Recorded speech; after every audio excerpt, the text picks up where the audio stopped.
First of all, again, as Anna, I would want to thank the organizers. Jota, thank you very much, and Konstantina for hosting us here.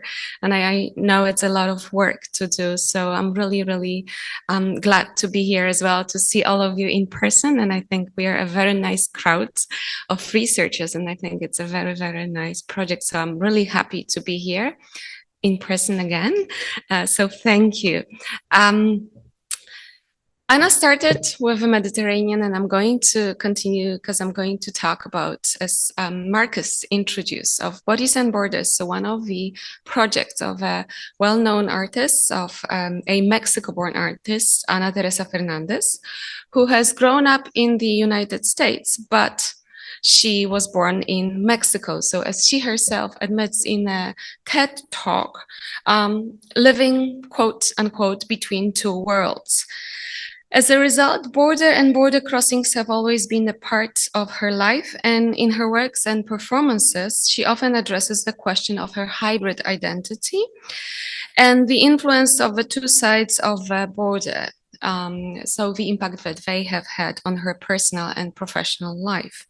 The artist reveals in one of the interviews that, quote, "It was with the ability to see and understand the world on both sides of this wall that I began to find my voice," end of quote.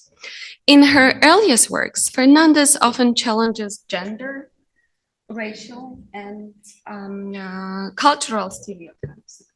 Okay, so she challenges those different stereotypes that have haunted women and resulted in the proliferation of multiple disfigured images persecuting females. Her trademark, in inverted commas, a black dress and stiletto shoes, reappear through her works and performances, often in various forms.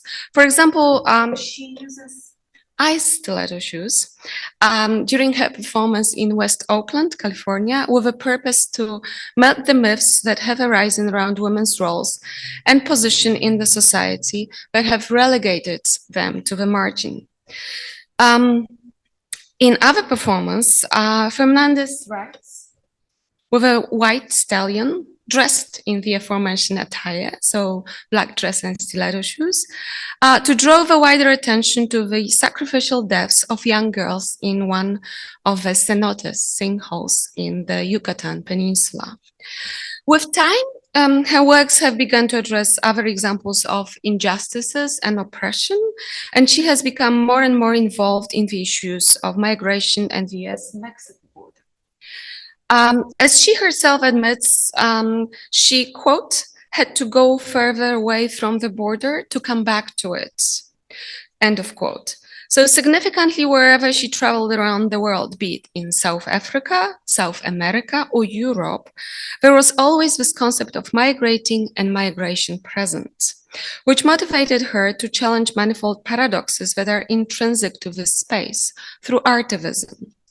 Fernández has conducted a plethora of Sisyphean impossible tasks, as she calls them, at the border for a long time, including the protests against the fence, taking place, quote, "directly on the wall, not in front of the wall or around it or about it, but using the wall itself," end of quote.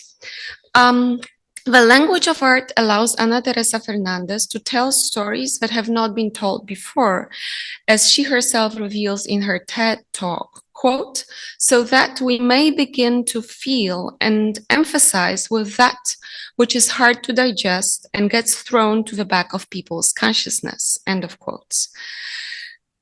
Her projects, including Erasing the Border, Borrando la Frontera, which you can see here on the screen, together with a community project of the same title, and selected paintings from her series Foreign Bodies, Pressing Matters, or most recent one, At the Edge of Distance, have always revisioned the border, turning it into a cultural palimpsest. So, of main is to the question and the experience of border crossing, often resulting from forced migration, as it addresses the question of a migration across the Mediterranean Sea, which is often called, quotes, the deadliest border in the world, end of quotes. Therefore, immigration-related issues lie at the origins of the project. This time, though, it was the migrant crisis in Europe that had contributed to Ana Teresa Fernández's subsequent series.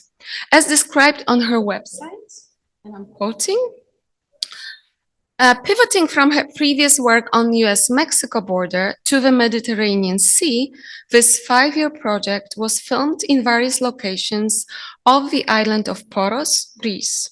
This new work observes what exists within liminal spaces, seeking what is lost in the margins between light and shadow, positive and negative space, heavy and buoyant, seen and unseen. Fernández seeks to champion the invisible, unrecognized, undervalued, and in danger of sinking into oblivion. End of quotes. In Of Bodies and Borders, the artist, quote, aims to refocus attention on the plight of the thousands of migrants through a new body of work, including video, painting, drawing, and installation, end of quotes.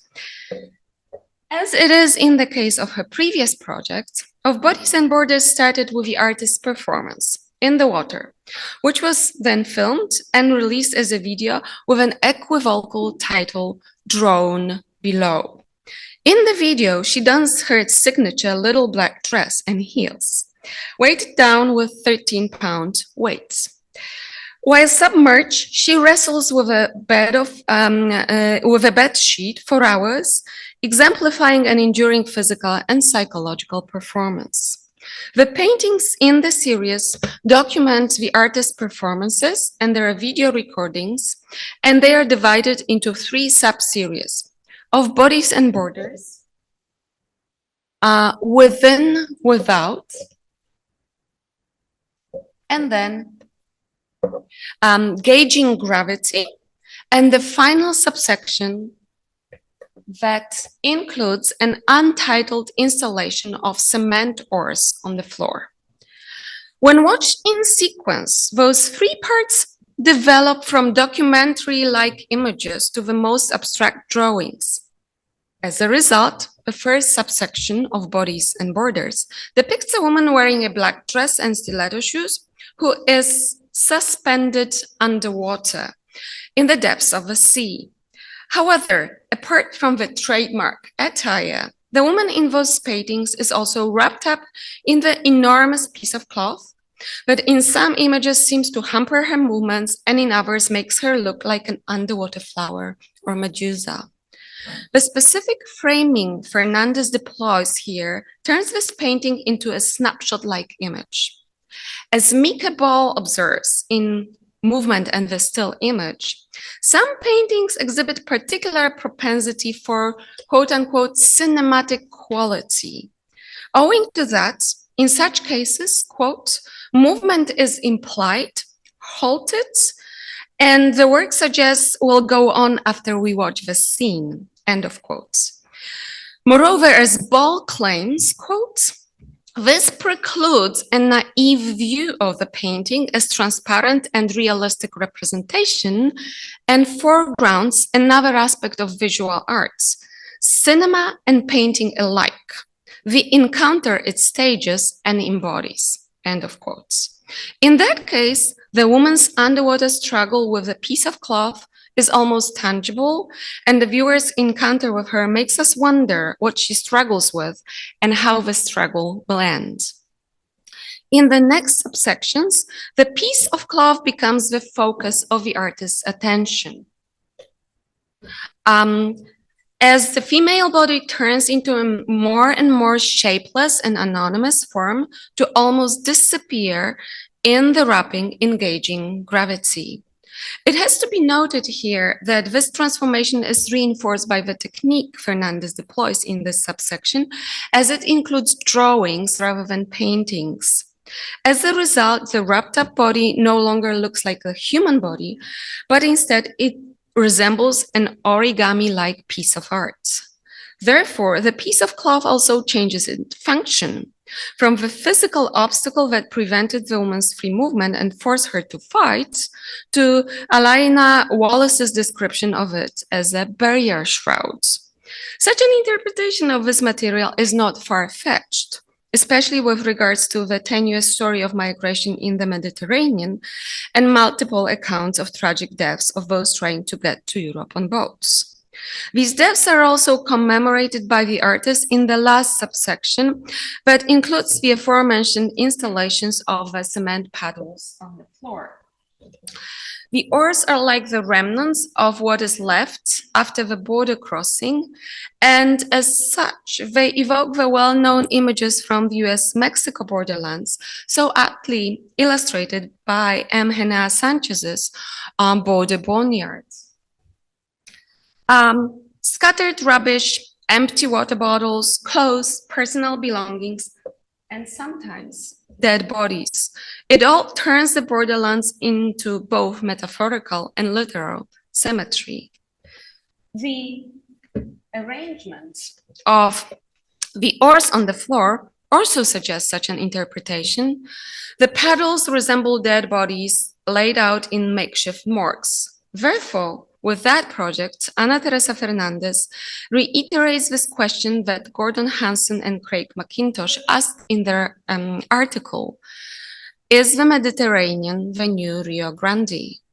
The two researchers focus on statistic and prognostications, while the artist focuses on the human aspect of immigration and border crossings. Analyzing the series of paintings resulting from the performance, it is crucial to identify the play of Victor Bergin's pretexts. He uses the term pretext on several occasions while discussing the way the audiences interpret visual arts, including the end of art theory, criticism, and postmodernity, or in different spaces, place, and memory in visual culture. And he defines pretexts as elements that exist in popular preconscious, which, even if they do not get chosen, exist and, quote, can be called to mind by the majority of individuals in a given society at a particular moment in history, end of quote, thus revealing both, quote unquote, manifest and latent contents of the image. The pretext, as Ana Calvo notes, will yield different set of images along the paradigmatic chain, as well as make the interpretation of an image depend to a large extent on one's cultural location. In Of Bodies and Borders, water has several pretexts or metaphorical meanings, with a major transition from paganism, where in Fernández's words, it was, quote, a symbol for fertility and strength, end of quotes, into Catholicism, where it can wash away your guilt or sins, or let one into the religious community through baptism. Moreover, also in some images from the series, Fernández continues to challenge the automatic association we have of women and water. She does so with the use of the aforementioned trademark attire, black dress and black stiletto shoes. Even though in other parts of the series, the attire doesn't come to the forefront. The clothes gain importance, particularly due to the fact that they seem odd in the context and challenge our automatic associations with swimming. We usually think of swimmers as sports people wearing some special swimsuits that facilitate movement in water. Here, the swimmer dons the attire that hampers her movement and seems out of place. Fernández deploys those clothes on numerous occasions. This outfit is indeed her trademark, and she herself explains its use. I also subvert the typical overtly folkloric representations of Mexican women in paintings by changing my protagonist's uniform to the quintessential little black dress. Wearing the symbol of American prosperity and femininity, the protagonist tangos through the intangible dilemma with her performances at the San Diego-Tijuana border, a place I myself had to cross to study and live in the US. And in the case of Bodies and Borders, it's going to be the Mediterranean Sea, the border of this sea. In this way, the artist defies stereotypical representations of Latinas, but this time she reiterates some of the literary and cultural pretexts about or of women and water. When Edna Pontellier ventures into the sea, she swims naked, in unity with nature embracing her. She swims towards her freedom, but it's a hard-won freedom that costs her life. La Llorona drowns her children and herself. Clytie, from Eudora Welty's story of the same title, drowns herself in the bottle with rainwater in desperate search of her identity. So does the aunt, whose name should not be mentioned in Maxine Hon Kingston's No Name Woman.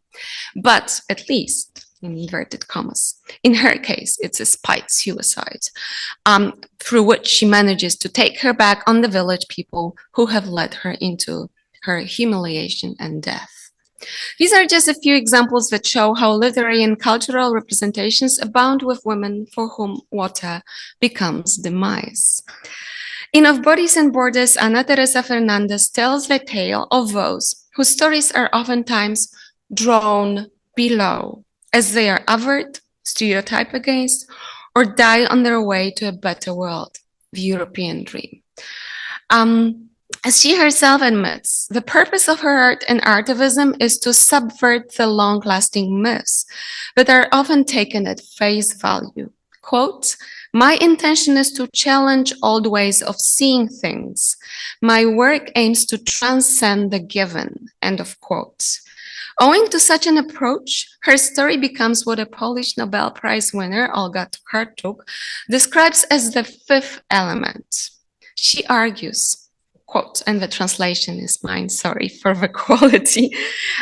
Thus, a story is the fifth element that makes us see the world in one way, not the other, understand its diversity and complexity, and order our experience and pass it from generation to generation, from one existence to another, end of quotes. Those stories from US-Mexico borderlands and from the Mediterranean are also represented in two poems. One is probably more well-known, the other less well-known. And with those, I want to finish off my presentation. So the home Aztlán, 1,950-mile-long open wound, dividing a pueblo, a culture, running down the length of my body, staking fence rods in my flesh, splits me. Meraja, meraja. This is my home, this thin edge of barbed wire. So this is Gloria Anzaldúa and the opening lines of Borderlands, La Frontera. And okay, we will see that. From the other context, the Mediterranean context, we had Antoszek who said the other side of Triton.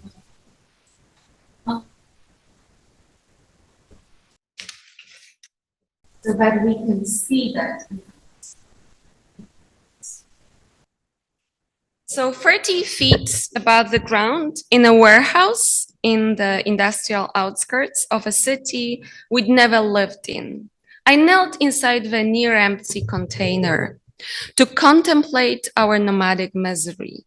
Mismatched chairs, kitchen appliances, older than me, baby clothes, framed diplomas, books in a language my father never taught me. It would have stunted my assimilation. And in my head, an email from my mother that read, quote, "We're doomed, save what you can," end of quotes. So there I was, on the other side of nowhere in sunny Italy.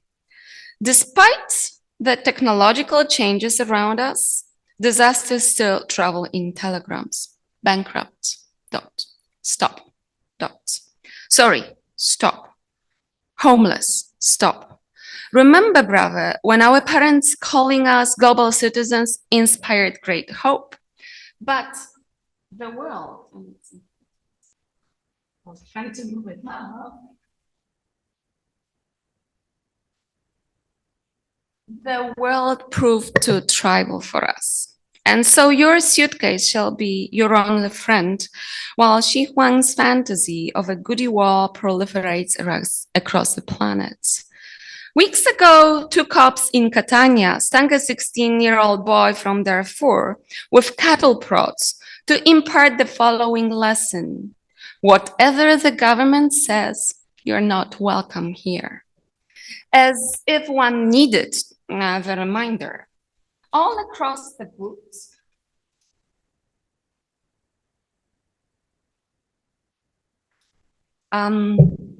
the green-shirted faithful left their pitchforks to chase the monster of avernus. So don't ask me why I love to leave and hate returning. Is the answer somewhere inside the container? It isn't, but remember Cicero's saying, there's no cure for exile except to love every city as you would your own, but the past is always easier. When I was young, I fancied myself Indiana Jones. Later, with erudition, came real idols. Petrie, Shillman, Carter, Kenyon. But you cannot rescue history from dust. All you save one day will crumble in your hands. Trash or burn the rest, I told the warehouse worker, as we rode the forklift back to earth. Damn whoever said that hell was down below. They clearly never went there. Thank you.